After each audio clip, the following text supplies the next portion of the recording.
Welcome to the Assist Podcast. I'm your host, Zach Schwartz, and joining me today to talk about the Champions League quarterfinals, we're getting into the business end of the soccer season, is Division 1 athlete, Brandon George. Brandon, how are you? Good, how are you? I'm not bad. Not bad. Brandon, tell the people a little bit about yourself. All right, so I grew up with Zach in North Ridgeville. We did. Playing soccer together. He was always the man of the team. Until you left. And now I play soccer at Cleveland State University. I play center back and a big soccer guy. Marketing major, correct? Am I still, is that still a thing? Former marketing major. Former?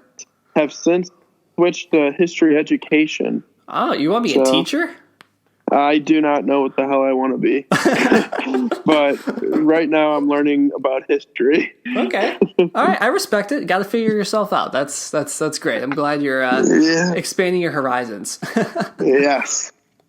So the first matchup I wanted to talk about, which is probably, I guess, apparently the closest matchup based on stats, which is interesting to me, is Ajax-Juventus. According to 538, a statistical service through ESPN, Juventus are 56% chance to advance, of course, with Cristiano Ronaldo's hat trick defeating Atletico in the second leg of their round of 16 matchup, and Ajax knocking off Real Madrid pretty spectacularly. Yeah. Pretty crazy there, and they definitely, I think they even deserve to go on there.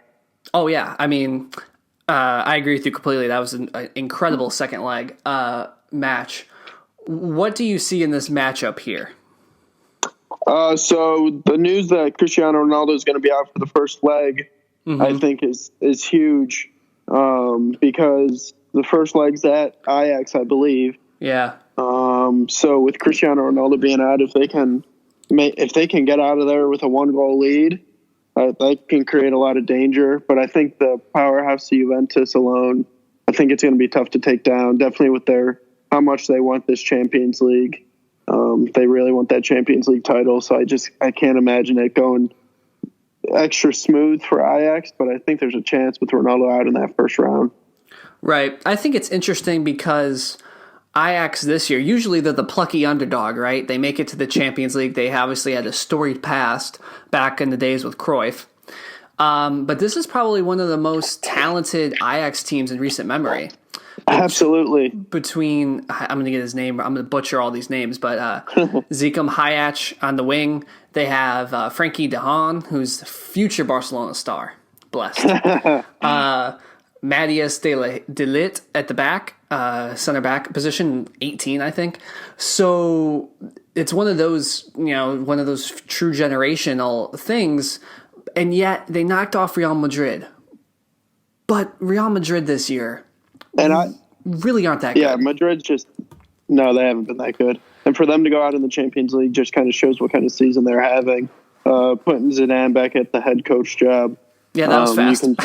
You can just tell that their club's in shambles, and Ajax definitely deserved to go through on that draw. And I'm just super impressed by Ajax. They have so many young players, and I think they're going to continue to actually be a strong squad with years to come. Yeah. I know De Ligt is getting circled right now by Man City, PSG, and Barcelona. Everyone. Yeah. And that's the scary part for a club like that. They have all these bright young players, and obviously they're going to sell most of them to the big clubs in Europe. Right, and the circle then continues. I just think it's going to be hard because they have these talented players, but Juventus are as close to a sure thing in terms of, they're going to come out, they're going to play and be really organized. They're going to set up in their 4-4-2, 4-3-3 hybrid. They're going to play organized at the back. And now they have Ronaldo, who, as you said, missing the first leg opens up a giant window here. But they have probably the best terms of Champions League performer there has been in the past, I don't know, however many years. Absolutely. Even if he plays that second leg, which I assume he will be, you can almost expect a couple goals from him if they're necessary.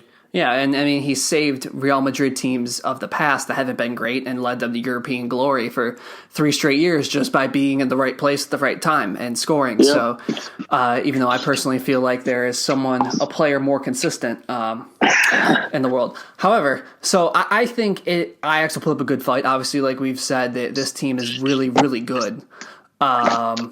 But I just think Juventus here will eventually wind them down, overpower them, and move on. Yeah, I don't see a scenario that Ajax goes through. I think it'll be a tight draw, but Juventus ultimately will come out victorious. Yeah. So next matchup, I forgot about this before I had you on that this was happening because I texted you, was like, "Hey, I need you to come on, talk about this stuff." I forgot our two clubs were playing. Exactly. This is amazing. This sucks. Well, okay. So I'll make the case for Man U. How about this? By watching Barcelona.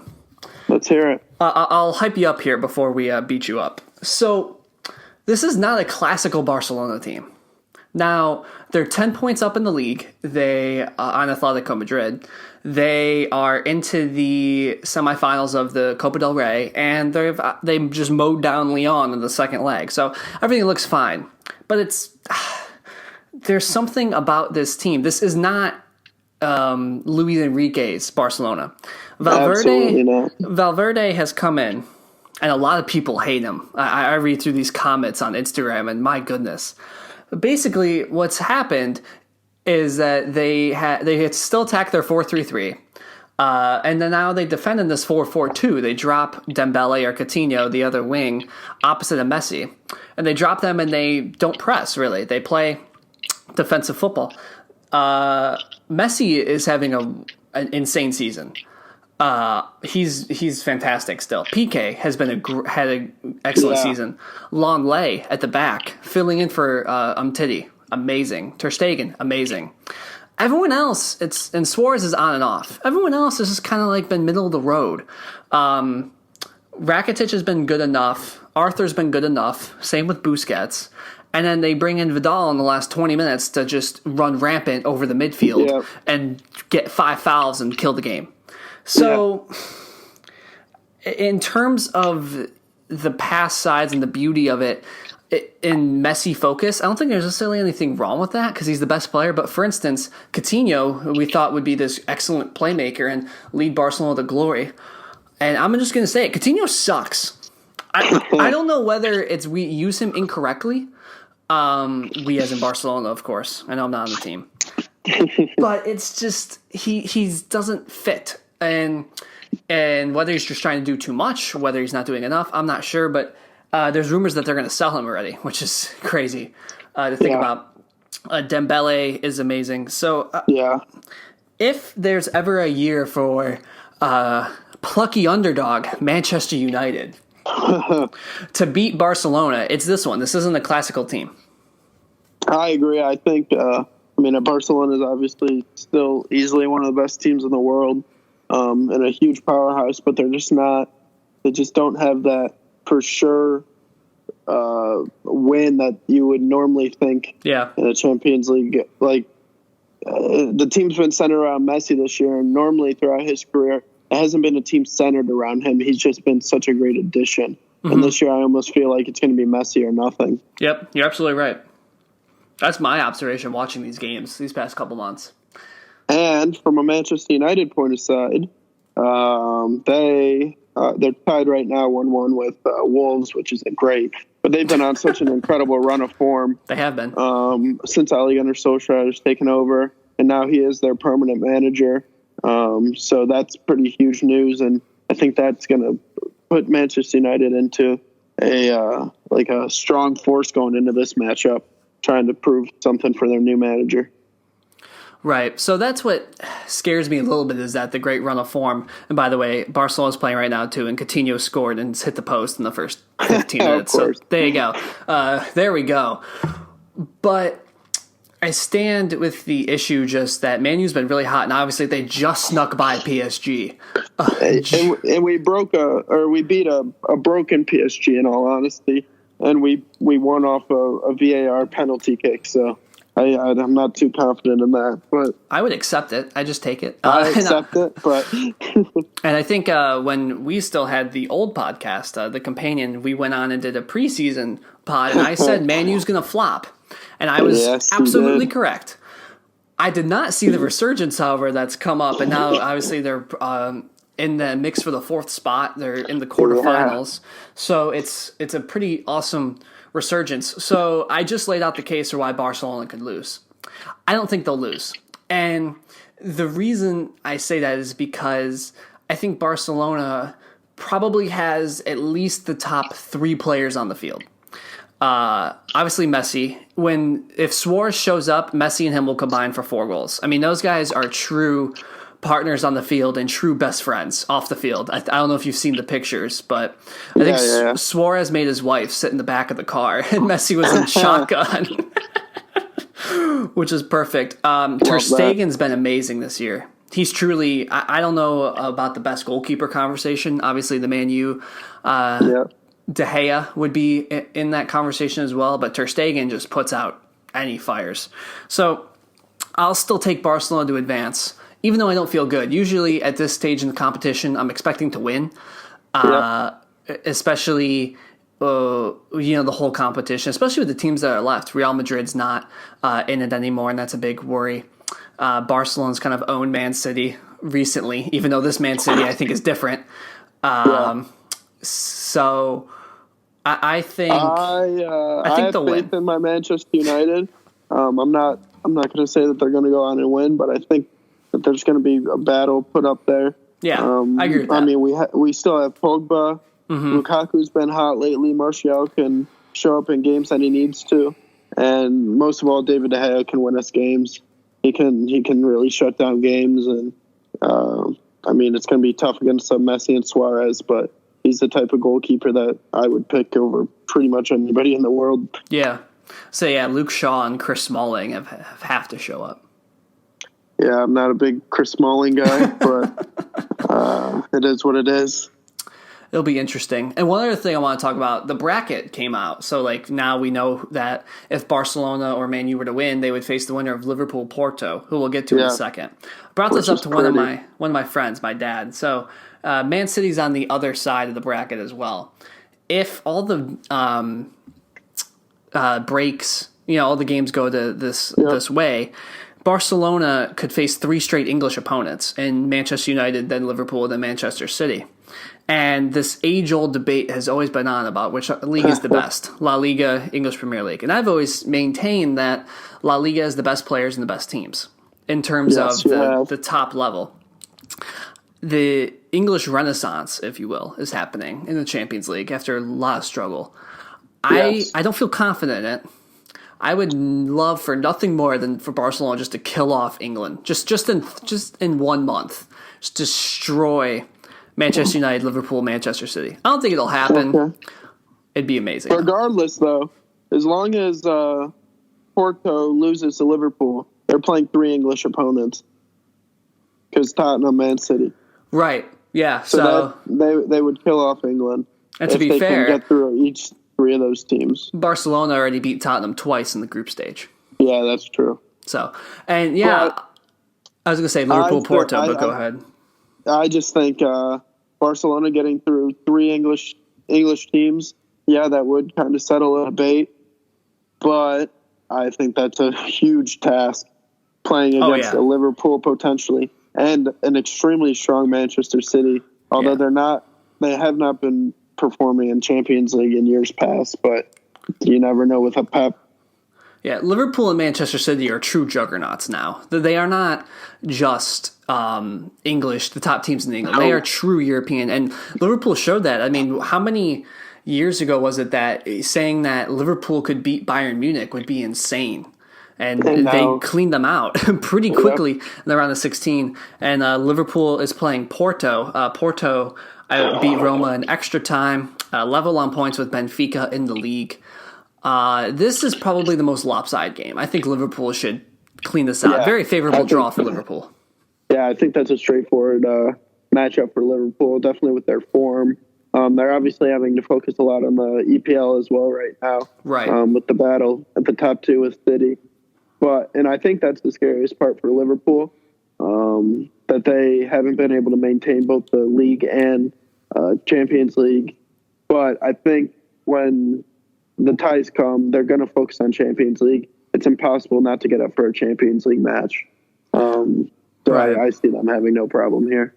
Yeah, I think that's a good point because the thing that Liverpool fans seem to want most is a Premier League title. I mean, they haven't won England's top division in how many years? It's a lot. Got to be 2 decades at least at this point. So I think it is 2 decades, yeah. And obviously they had success last year when they made it to the final.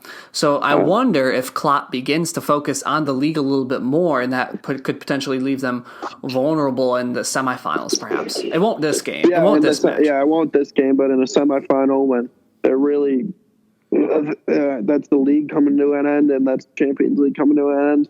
It's tough to be putting your best bet forward in both arenas, so it could get interesting there. Right, I agree, especially when, I mean, your front three are Mane, Salah, and Firmino, and behind that, I mean, in terms of depth, you can't really there's have not a lot of depth, and that's where players' legs start to come into question, and that's where things really get interesting. Besides just who's the best team on the pitch, fitness comes into play, and obviously these guys are the best in the world, but they still get tired. Oh, certainly, yeah. And I know, like, Barcelona today is resting Messi and Rakitic and Piqué. I mean, people need it. So it'll be interesting to see where that goes. The other team in the title race, of course, is also in the quarterfinals. Manchester City playing Tottenham. Now, this is interesting just because of the familiarity between both sides.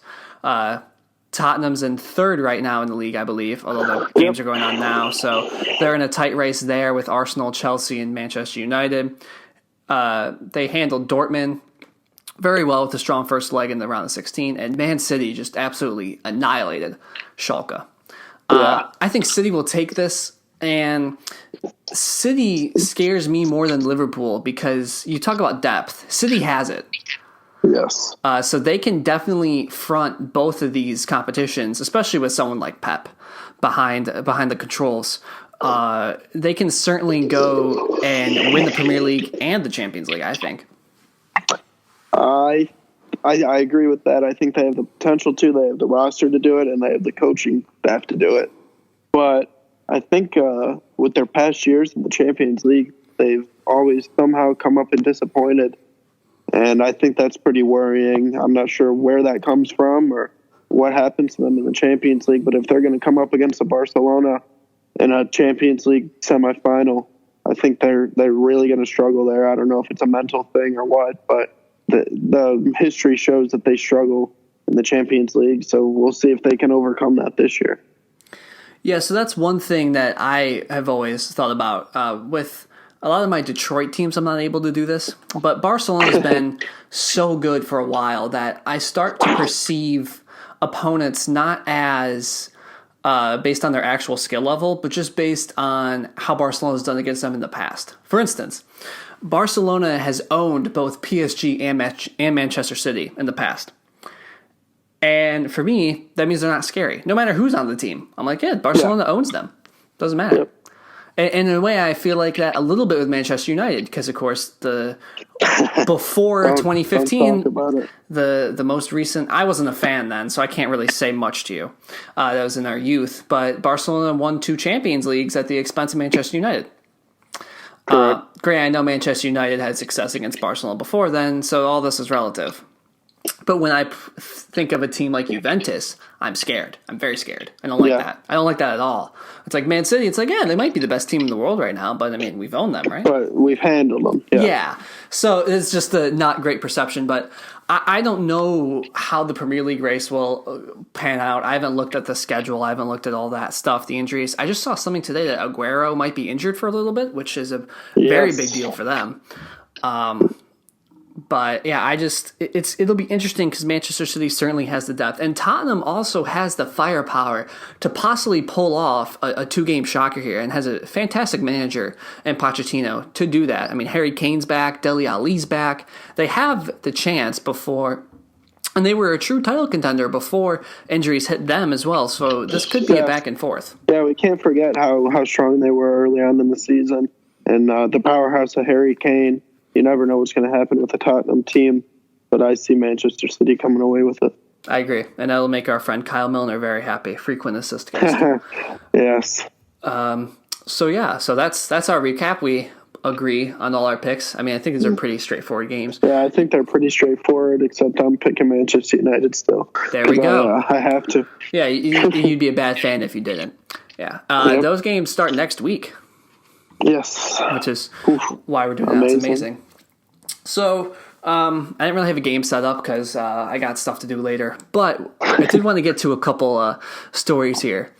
You and I played on a high-level club team. I think it might have been mentioned before. We were state runner-ups and stuff like that. Very, very fun time. I was on the bench for most of it, but still very fun to observe. So there's a picture we're posting for promo of this, because I don't think we have a picture of just the two of us, which is ridiculous. I doubt we do. I know, that's kind of crazy. It's always the four. Right, exactly, yeah. So there's this picture of live game footage where I am just have very angry face, and I'm just really, really about to just, I think I'm making contact with the kid, shoving this kid over during a game, just in the middle of the game, and I think Sam Redmond's in the picture looking at me like, what are you doing? And this all has to start with you, so I want you to go ahead and start sharing that. All right, so we were playing, I forget who the heck it was, but we were playing a team, and I'm a big trash talker, so I was messing with their forward the entire game. And I found out his name was Vince, so I was just I was getting in his head the whole game, and I was saying, like, Vince, you're a pussy and all this stuff. And eventually, I think he tried to fight back or something, or he got pretty mad. He went into a hard tackle against me. And there comes Zach flying out of nowhere, ready to kick his ass. Well, that's because we would play next to each other on the field. You would play right center back, I would play right back. Yep. So I think I came into the game, and I think I knew what was happening, but I came off the bench, like I said, and I think, the first tackle or something came in, and I was just like, okay, we've had enough of this. And well, that team was a feisty team too. I mean, yeah, they were crazy, they were dirty, we were just better than them. So that, and then our guys would never back down from a fight, as we showed multiple times. And luckily we got this picture, because that's an incredible, who would have thought that picture was so perfectly timed. Right. I just want to make sure everyone knew that it started with you, and then I was just coming to your defense. Yeah. Anything in a soccer game where a fight comes, it probably starts with me talking shit. Exactly. Can I talk about the time where our teams played each other before then? And I would love to hear that. I don't say I did it, but I kind of, you took an early seat from the game. Well, yeah, that. Yes, I did. So the Ohio North has the state championship, and I think it was our sophomore year. We were on different clubs. We were playing against each other. I had just joined this team, so I was still, like I said, on the bench, stuff like that. And I mean, I wouldn't say we were that close yet. We were pretty close, though. So I remember, shaking your hand, during warm-ups, all this stuff. And I walked over to our center defensive midfielder, who, of course, we know now as the fantastic Jared Ionero. And I say, hey, you see number 21 over there? And Jared says, well, Peanut, we call him Peanut. Peanut says, yeah. And I said, yeah, he's a hothead, frustrating. So I think 20 minutes into the game, and it's fair to say, we were the better side. Absolutely. And maybe it was 20 minutes in or so, and I think we were up maybe 2-3-0. You were getting pretty frustrated already. And you were yelling, you just snapped. You were yelling at your team, and then your coach just sat you down the whole game. Yeah, I went absolutely ballistic on our goalkeeper, and I took an early seat. I was the captain of that team, and I sat out the entire rest of that State Cup game, and that was pretty much the end of my Cleveland United career. And then I joined the enemy, and right. I was introduced to the great late Kirk Harwatt, and my dreams of playing for Cleveland State arose. I just want to say that I think I told you that I did that maybe 5 months after you joined CSA, and you were like, are you serious? And I was like, yeah, it's kind of part of our strategy. I mean, that's brilliant. You won the game, and that's how you win games, even if it's your friend. And then we got to know their weaknesses. Yeah, we became closer friends from it. Because like you said, you joined us, you wanted to join high quality team. Yeah, I can't believe you played for CSA before me. Well, the first year I wasn't on that top team. I was a grinder. I mean, there were some guys on that team that obviously, like, you're playing D1, and obviously with Colin, who I maintained during that one season where we ended up playing you guys. Fantastic player, just with his. I think there was one time where it was in that game when he chipped Kyle Milner. If he's listening to this, he's throwing it through his head. Where I had the assist on that goal because I threw it into his left foot, and then he beat 7 people and scored. Therefore, I got the assist. An assist.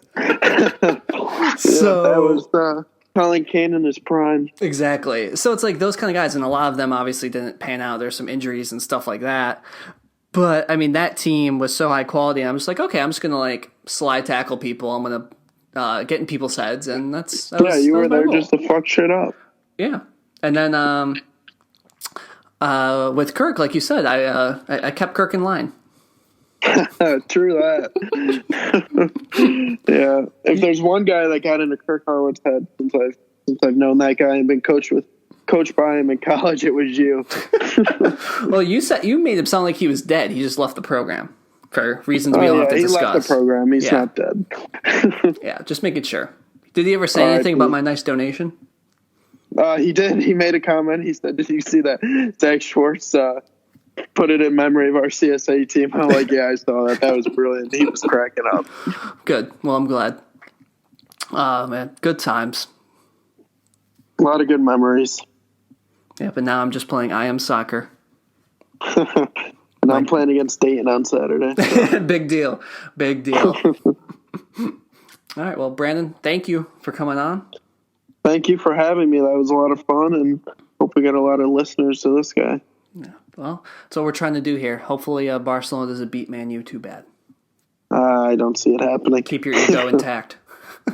Yeah, number one priority there. Always. All right, thanks, Ben. Thank you.